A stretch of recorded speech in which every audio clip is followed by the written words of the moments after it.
இந்த கேள்வி கேட்டு நான் பதில் சொல்றதுக்குள்ள அப்போ சிலர் அதுல என்ன சொல்றாங்க, சுவாமிஜி அந்த மாதிரி எல்லாம் அனுப்பு வராத நாங்க பாத்துக்கிறோம், ஒப்பீனியன் அது குற்றமாகாது, நீங்க சொல்லுங்கன்னு சொன்னாங்க. அப்போ எத்தனை பர்சன்ட் இங்க வேலை இல்லா திண்டாட்டம்னு கேட்டேன். 7.5%.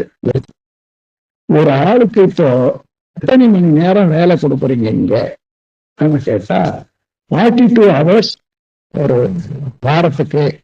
அதாவது 9 மணி நேரம் சில நாள்ல நாள்ல அதை குறைச்சிடுவாங்க. 6 நாளைக்கு 5 நாளைக்கு 50 40 அப்படித்தானே. 5 நாள்ல 4 நாளைக்கு 49 36. அப்ப 6 மணி நேரம், மற்ற இன்னொரு நாளைக்கு 5